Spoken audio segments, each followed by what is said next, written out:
Hello, fellow students. Let's discuss the another topic of investment, that is modes of investment. We have already discussed about the direct investment alternatives. Now we are going to discuss about the indirect investment alternatives. पहले जान लेते हैं कि indirect investment alternatives होता क्या है. Indirect investment alternatives के अंदर इंडिविजुअल इन्वेस्टर को ये नहीं पता होता कि वो कहाँ पर इन्वेस्ट करने वाला है. वो जस्ट फंड देता है, वो कहाँ इन्वेस्ट कर रहा है उसको वहाँ पर पता नहीं होता. और डिफरेंट टाइप ऑफ हम देख पा रहे हैं यहाँ पे इनडायरेक्ट इन्वेस्टमेंट ऑल्टरनेटिव है, जिसमें सबसे पहला है पेंशन फंड और वी कैन से एनपीएस के बारे में हम थोड़ा डिटेल के अंदर पढ़ेंगे. तो एनपीएस जो है वो एक ऐसी स्कीम है, नेशनल पेंशन स्कीम, जो कि 2004 में लॉन्च हुई थी फॉर द गवर्नमेंट एम्प्लॉयज़.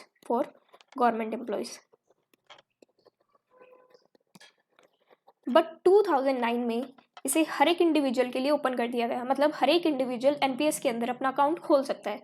तो जान लेते हैं कि नेशनल पेंशन स्कीम आखिर है क्या. तो नेशनल पेंशन स्कीम एक ऐसी कंट्रीब्यूशन सिस्टम है जो कि एक रिटायरमेंट स्कीम है, जिसमें इन्वेस्टर रिटायरमेंट के लिए फंड बना सकता है. इसमें हर एक इंडिविजुअल को कंट्रीब्यूट करना होता है, लेकिन सैलरीड इंडिविजुअल के केस के अंदर एम्प्लॉयर भी इसके अंदर कंट्रीब्यूशन कर सकता है. ओके, अब बात करें तो एनपीएस को रेगुलेट करता है PFRDA stands for pension fund regulatory and development authority.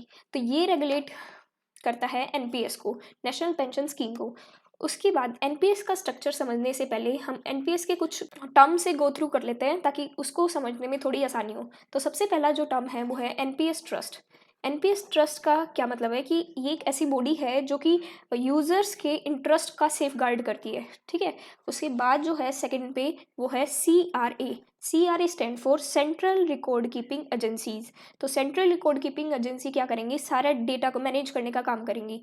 कौन इसके अंदर अकाउंट बना रहा है, कब क्या है, सब कुछ सिस्टम इसके पास उसका रिकॉर्ड होगा. ठीक है, ये ऐसी एजेंसीज होती है. उसके बाद थर्ड बात करें तो वो है POP means point of presence. मतलब पॉइंट ऑफ प्रेजेंस का क्या मतलब है यहाँ पे, कि यहाँ पे ये एक ऐसे मिडलमैन होंगे जो कि यूजर और एनपीएस को कनेक्ट करने का काम करेंगे. ये एक मिडलमैन की तरह काम करते हैं. ओके, फिर उसके बाद होता है पेंशन फंड मैनेजर का काम जो फंड है उसको मैनेज करने का होगा. उसके बाद last but not the list, इसका मेन काम होता है एन्युटी. कौन होते हैं एन्युटी? एक ऐसी बॉडी होगी, ऑर्गेनाइजेशन होगी जो रिस्पॉन्सिबल होगी हमारे फंड को मैनेज करने के लिए. अब कौन से फंड को मैनेज करना है एनपीएस के अंदर, अगर मैं मोटे तौर पे बताऊं, वैसे हम डिटेल में बात करेंगे इस बारे में, कि 60% जो पैसा है वो इंडिविजुअल विड्रॉ कर सकता है at the time of maturity. लेकिन जो 40% है ना, वो क्या है, वो पीरियोडिकल पेमेंट होगी इंडिविजुअल को, जो भी उसके अंदर इन्वेस्ट कर रहा है. ठीक है, तो ये 40% को संभालने का काम, इसको मैनेज करने का काम होता है एनबीटी का. ठीक है, अब बात करते हैं थोड़ा डिटेल के अंदर इसके स्ट्रक्चर को. तो एनपी के स्ट्रक्चर को समझने से पहले हम जान लेते हैं कि CRA, जो हमने ऊपर पढ़ा था, सेंट्रल रिकॉर्ड कीपिंग एजेंसी हमारे इंडिया के अंदर दो हैं.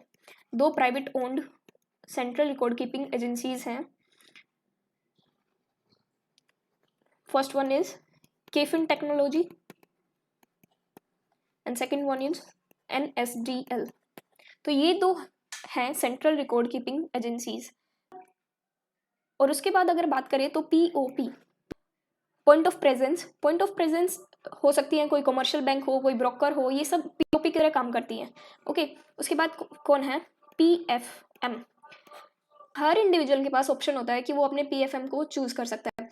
तो अमंग ऑल 7 टोटल हमारे पास PFM है, जैसे कि LIC पेंशन फंड है, SBI पेंशन फंड है, UTI रिटायरमेंट सॉल्यूशन है. इसके ऐसे करके 7 हमारे पास PFM है. उसके अंदर इंडिविजुअल के पास पूरा चॉइस करने का ऑप्शन होता है कि वो किसको चूज करना चाहता है, वो कर सकता है. और इनमें से सबसे बड़ा जो है लार्जेस्ट PFM जिसे माना जाता है वो है SBI pension fund.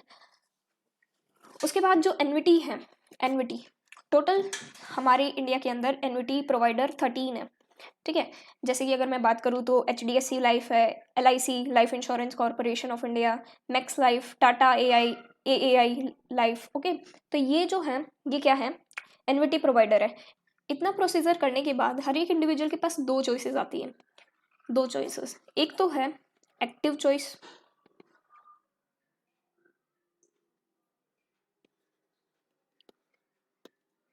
And second is auto choice. इन दोनों के बारे में मैं आपको बताती हूँ। एक्टिव चॉइस के अंदर क्या होता है, इसके अंदर इंडिविजुअल के पास चॉइस है कि वो एसेट एलोकेशन कहाँ करना चाहता है, उसके पास पूरी चॉइस होती है, बट वो भी एज के अकॉर्डिंग होती है। एनपीएस है, उसके अंदर सबसे ज़्यादा एलोकेशन जो है इक्विटी को लेकर होती है। तो पूरी तरीके से देखो हम किसके बारे में पढ़ रहे हैं, इनडायरेक्ट इन्वेस्टमेंट ऑल्टरनेटिव। हमारे पास चॉइस नहीं होती कि हम कहाँ इन्वेस्ट करना चाह रहे हैं, हम किस कंपनी में किस जगह इन्वेस्ट करना चाह रहे हैं, हमें नहीं पता होता, इन्वेस्टर को नहीं पता होता, वो जस्ट फंड देता है, उसके बाद कंपनी या ऑर्गेनाइजेशन जो करना है उसको उस फंड का करती है। तो सेम गोज हेयर, बट यहाँ पर क्या है, थोड़ा सा उसको चॉइस दी जाती है कि आपको इक्विटी में ज़्यादा एलोकेशन करनी है या फिर अदर्स में ज़्यादा एलोकेशन करनी है। वो एज के अकॉर्डिंग उनके पास चॉइस होती है, तो वो अपने हिसाब से उसमें चॉइस कर सकती है। तो ये होता है एक्टिव चॉइस के अंदर। लेकिन ऑटो चॉइस के अंदर उनका जितना भी फंड होता है इंडिविजुअल का, वो लाइफ साइकिल फंड के अंदर डाल दिया जाता है। ओके, तो ये बेसिक डिफरेंस है। वैसे हम बात कर रहे हैं इनडायरेक्ट इन्वेस्टमेंट ऑल्टरनेटिव की, तो इसके अंदर है ये कि हमें नहीं पता होता, हम इक्विटी में भी इन्वेस्ट कर रहे हैं तो किसकी इक्विटी में इन्वेस्ट कर रहे हैं, हमें इतना भी नहीं पता होता इसके अंदर। तो ये है एनपीएस स्कीम। अगर उसके बाद बात करें थोड़ा और जाने इसके बारे में, तो एनपीएस स्कीम जो है दो तरीके की होती है। एक तो होती है इंडिविजुअल एनपीएस और एक होती है कॉर्पोरेट। तो इंडिविजुअल एनपीएस के अंदर क्या है, नाम से ही पता लग रहा है, इंडिविजुअल एनपीएस के अंदर इंडिविजुअल के पास चॉइस होती है हर एक को लेके। जैसे एनविटी वो खुद चूज़ कर सकता है अपना, पीएफएम वो खुद चूज़ कर सकता है, पीओपी वो खुद चूज़ कर सकता है। तो इंडिविजुअल एनपीएस के अंदर ये होगा। और कॉर्पोरेट एनपीएस के अंदर एम्प्लॉयर और एम्प्लॉय दोनों कंट्रीब्यूशन करते हैं। और यहाँ पे कॉर्पोरेट की चलती है कि वहाँ पर फंड मैनेजर कौन होगा और ये सब एनविटी कौन होगा, ये होता है। अब मेन बात जो है एनपीएस की वो ये है कि एनपीएस में जो पैसा डाला जाता है उसको बीच में विड्रॉ नहीं किया जा सकता। मतलब अगर हम चाहे मैच्योरिटी पीरियड से पहले उसको विड्रॉ करना, तो वो नहीं किया जा सकता। इसका टाइम पीरियड होता है कि मतलब रिटायरमेंट का, कि जब तक वो बंदे की रिटायरमेंट नहीं आ जाती, जो भी इंडिविजुअल इसमें इन्वेस्ट कर रहा है, जैसे कि 60 ईयर्स होती है इसके अंदर, तो 60 ईयर से पहले वो इसके अंदर से विड्रॉ नहीं कर सकता। विड्रॉ कर सकता है बट बहुत सारी रेस्ट्रिक्शंस होती हैं। तो वहाँ पे क्या है, 60 ईयर्स इसकी मैच्योरिटी पीरियड है, उसके बाद ही इंडिविजुअल इन्वेस्टर को इसके अंदर से फंड मिलना शुरू होगा। और फंड भी किस तरीके से मिलेगा, जो एनपीएस का टोटल फंड इकट्ठा होगा उसका 60% उसके पास चॉइस है कि वो क्या कर सकता है, कंप्यूट कर सकता है, वो लमसम में उसकी पेमेंट ले सकता है। एंड जो रिमेनिंग 40% है उसको पीरियडिकल उसकी पेमेंट होगी, मंथली बेसिस होती है वैसे तो, but choices depend on the individual. Okay, और जो ये एनपीएस के अंदर कम्यूटेड वाला विड्रॉल होता है ना, इस पे ये पूरा एग्जाम्प्ट होता है गवर्नमेंट एम्प्लॉयज़ के लिए। तो खासकर गवर्नमेंट एम्प्लॉयज़ के लिए 60% टोटल कम्यूटेड वैल्यू ही क्या होती है, एग्जाम्प्टेड होती है, उसको इस पर कोई टैक्स देना ही नहीं। लेकिन जो 40% है रिमेनिंग, उस पर उसको टैक्स देना पड़ेगा, जो पीरियडिकल उसके पास पेमेंट आएगी। और in the case of non government employees, यहाँ पर सर्टेन क्या होती है, एग्जाम्पशंस होती हैं बट थोड़ी कम होती हैं गवर्नमेंट एम्प्लॉयज़ को लेके, और 40% पे तो उनको भी टैक्स देना पड़ेगा। तो ये होता है एनपीएस का पूरा सिस्टम। उसके बाद हम देखेंगे प्रोविडेंट फंड। तो अभी हम बात करेंगे प्रोविडेंट फंड के बारे में। प्रोविडेंट फंड की अगर मैं बात करूँ तो इसको दो तरीके से क्लासीफाई किया जा सकता है, employ provident fund and public provident fund. दोनों के बारे में हम डिटेल में डिस्कस करेंगे। So let's move to the provident fund. So provident fund, इसको हम दो तरीके से डिवाइड कर सकते हैं, EPF and PPF, employ provident fund and public provident fund. सबसे पहले बात करते हैं एम्प्लॉय प्रोविडेंट फंड के बारे में। तो employ provident fund, employ provident fund ये उन एम्प्लॉयज़ के लिए होता है जो ऐसी कंपनी में काम करते हैं जो कि प्रोविडेंट फंड एक्ट के अंडर रजिस्टर्ड होती हैं, और इन ऑर्गेनाइजेशंस में 20+ एम्प्लॉयज़ काम कर रहे होते हैं। ओके, हर महीने सैलरी का कुछ पोर्शन एम्प्लॉय के में से डिडक्ट कर लिया जाएगा एंड एम्प्लॉयर भी इसके अंदर कंट्रीब्यूट करता है। ईपीएस को इन्वेस्ट किया जाता है, तो इन्वेस्ट करके जो इंटरेस्ट मिलता है वो भी एक्यूमुलेट होकर एम्प्लॉय को मिलता है, जो भी लास्ट में उसको लमसम पेमेंट होती है। तो हम जो एम्प्लॉयर की सैलरी डिडक्ट की जाती है उनकी 3 कैटेगरीज बना सकते हैं। सो पहली कैटेगरी है कि अगर उस एम्प्लॉय की सैलरी 15,000 से कम हो, लेस देन 15,000। तो अगर उस एम्प्लॉय की सैलरी, किसी भी एम्प्लॉय की सैलरी 15,000 से कम होगी, लेट्स से कि उसकी सैलरी ₹10,000 है, तो अगर ऐसा केस है तो फ्लैट 12% उसकी सैलरी का डिडक्ट कर लिया जाएगा उसकी सैलरी के अंदर से, और पीएफ के अंदर वो जोड़ दिया जाएगा। तो इसका 12% कितना हो जाएगा, इसका 12% हो जाएगा 1200। सेम 12% कौन कंट्रीब्यूट करेगा, एम्प्लॉयर कंट्रीब्यूट करेगा, तो ये भी क्या हो जाएगा 1200, दोनों जोड़ के 2400 ये पीएफ के अंदर चला जाएगा। तो ये पीएफ हर साल ऐसे हर महीने ऐसे ही इकट्ठा होता रहेगा। एंड इस पे जो इंटरेस्ट मिलता है 8.1% चल रहा है अभी करंट में 2022 में 8.1% जो इस पे इंटरेस्ट लगेगा वो भी साथ में जोड़ दिया जाएगा। तो ये सेविंग की तरह काम करता है।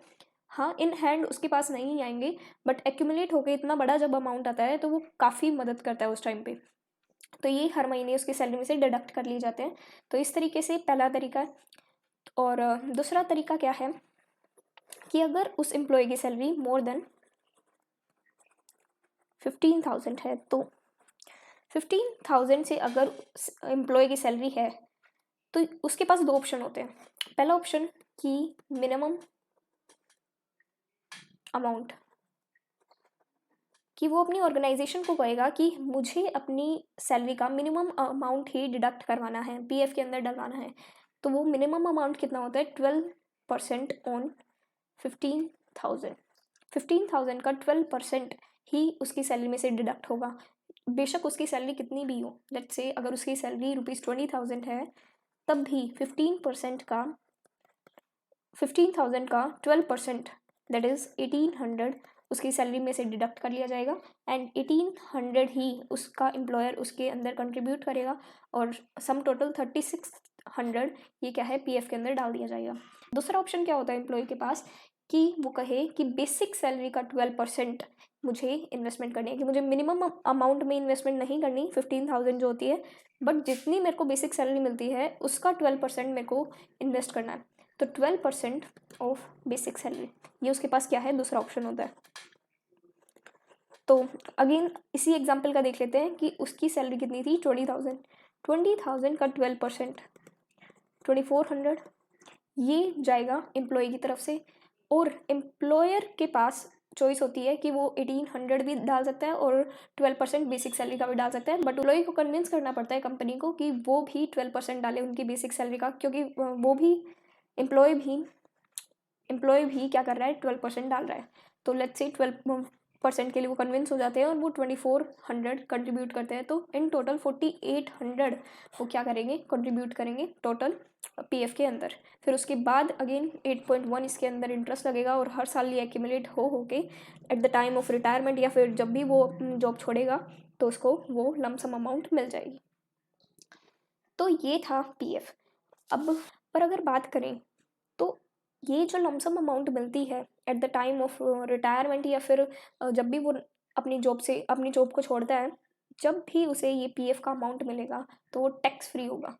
पर उसकी एक कंडीशन है कि उसे उस कंपनी में जहाँ भी वो काम कर रहा है उस कंपनी के अंदर 5 ईयर एम्प्लॉयमेंट किया उसने, ये उसकी कंडीशन है। अगर उसने 5 साल उस कंपनी में काम किया है तो जितना भी उसको अमाउंट मिलेगा पीएफ के अंदर वो पूरा टैक्स फ्री होगा, उस पर उसको कोई टैक्स नहीं होना। लेकिन अगर उसने 5 साल काम नहीं किया उस कंपनी के अंदर तो वो पूरा का पूरा टैक्सेबल होगा, पूरे पे टैक्स लगेगा। और इसकी एक और बात कि यहाँ पर भी एम्प्लॉय अपनी सर्विस कंप्लीट होने से पहले विड्रॉ नहीं कर सकता इस अमाउंट को। तो हम कह सकते हैं कि एक लिक्विड इन्वेस्टमेंट नहीं है, जैसे कि शेयर या फिर बाकी इन्वेस्टमेंट्स होती हैं। तो ये था पूरा ईपीएफ। अब सोचने वाली बात है कि पूरे हिंदुस्तान के अंदर ऐसा तो नहीं है कि जितने भी लोग काम कर रहे हैं उन सब की कंपनीज, जितने भी लोग किसी भी कंपनी में काम कर रहे हैं तो वो सारी कंपनीज प्रोविडेंट फंड एक्ट के अंदर रजिस्टर्ड हों, या फिर वो सारे ज़रूरी नहीं है कि किसी कंपनी में काम कर रहे हों, वो सेल्फ एम्प्लॉयड भी हो सकते हैं। हो सकता है वो कुछ काम ही नहीं कर रहे हो, हमारे जैसे इंडिविजुअल हो। तो ऐसे लोगों के लिए, ऐसे इंडिविजुअल्स के लिए ईपीएफ अकाउंट नहीं होता है, उनके लिए अकाउंट खोला जाता है PPF. PPF is public provident fund, जो कि पब्लिक के लिए होता है, जहाँ पर एम्प्लॉय ज़रूरी नहीं है कि 20 होने हैं या फिर प्रोविडेंट फंड एक्ट के अंडर रजिस्टर्ड होनी चाहिए ऑर्गेनाइजेशन, ऐसा यहाँ पर मैंडेटरी नहीं होता। यहाँ पर कोई भी इंडिविजुअल अपना अकाउंट ओपन करवा सकता है, और this is open for every individual. Okay, लेकिन अगर यहाँ पीपीएफ के अंदर रेट की बात करें तो एज़ कम्पेयर टू ईपीएफ यहाँ थोड़ा कम मिलता है। करंटली ये 7.1 चल रहा है, बैंक या पोस्ट ऑफिस जाकर पीपीएफ अकाउंट को खुलवाया जा सकता है। हर साल minimum 500 rupees and maximum 1.5 lakh rupees invest कर सकते हैं पीपीएफ अकाउंट के अंदर। और ये जो पेमेंट है ये रेगुलर भी हो सकती है, मंथली भी हो सकती है, या फिर पूरे ईयर की एक्यूमुलेटेड लमसम अमाउंट भी हम इन्वेस्ट कर सकते हैं। बट ये हमें पहले ही टर्म्स बतानी होती है कि हम क्या करने वाले हैं, कमिटमेंट पहले ही देनी होती है कि हम रेगुलर पेमेंट करने वाले हैं, मंथली करने वाले हैं, या एंड ऑफ द ईयर करने वाले हैं। तो डिपेंडिंग अपॉन द जो भी उनका एग्रीमेंट हुआ है। ओके, और इसके अंदर जो खास बात है वो ये है कि इन्वेस्टमेंट जो है ये 15 ईयर लॉक इन पीरियड होता है इसके अंदर। तो ये इन्वेस्टमेंट ऑब्वियस सी बात है एक लॉन्ग टर्म इन्वेस्टमेंट है, जिसमें एक लंबे समय तक इन्वेस्टमेंट करके रखा जा सकता है। बट हो सकता है कि कोई इमरजेंसी हो उस इंडिविजुअल इन्वेस्टर को, तो वो विड्रॉ कर सकता है, लेकिन वहाँ पर रिस्ट्रिक्शन बहुत ज़्यादा हो जाती है। उसके बाद बात करें तो 15 ईयर का जो ये लॉक इन पीरियड है, इसको कंप्लीट करने के बाद इंडिविजुअल के पास ऑप्शन होता है कि वो 5 ईयर एक्सटेंड कर सकता है। फिर 5 ईयर कंप्लीट होने के बाद फिर से 5 ईयर एक्सटेंड कर सकता है। तो अप टू 50 ईयर एज वो एक्सटेंड कर सकता है पीपीएफ अकाउंट में। ओके, तो ये था पीपीएफ अकाउंट के बारे में। इसके अंदर जैसा कि हमने देखा, इंडिविजुअल इन्वेस्टर इन्वेस्ट तो करेगा, लेकिन उसे पता नहीं है कि उसके फंड जो हैं वो कहाँ पर इन्वेस्ट होने वाले हैं। उनको सर्टेन रेट ऑफ रिटर्न मिलेगा। जैसे यहाँ पे रेट ऑफ रिटर्न था 8.1, यहाँ पर रेट ऑफ रिटर्न है 7.1, बट हमें पता नहीं है, इंडिविजुअल इन्वेस्टर को या फिर एम्प्लॉय को यहाँ पर पता नहीं है कि कहाँ पर उसके फंड्स को इन्वेस्ट किया जाएगा। तो ये था EPF and PPF, provident fund basically अगर हम बात करें तो। उसके बाद हम बात करेंगे इंश्योरेंस के बारे में। तो इंडिविजुअल जो डिफरेंट पॉलिसीज़ में इन्वेस्ट करता है, उसे जो अमाउंट इकट्ठा होता है उससे इंश्योरेंस कंपनी फर्दर इन्वेस्ट करती है और प्रॉफिट अर्न करती है। अगेन यहाँ पर इन्वेस्टर को ये नहीं पता होता कि उसके फंड कहाँ पर इन्वेस्ट होने जा रहे हैं। बस इन्वेस्टर को यहाँ पर बेनिफिट क्या होता है कि एक तो उन्हें पॉलिसी का बेनिफिट मिल जाता है, साथ में मैच्योरिटी टाइम के बाद इंटरेस्ट के साथ उनको अमाउंट वापस मिल जाती है। उसके बाद है इन्वेस्टमेंट कंपनीज़। इन्वेस्टमेंट कंपनीज़ ऐसी कंपनीज़ होती हैं जो सिक्योरिटीज़ इशू करती हैं और इन्वेस्टमेंट बिजनेस करती हैं। ये नॉर्मली वो मनी इन्वेस्ट करती है जो इन्वेस्टर से इनको मिलती है।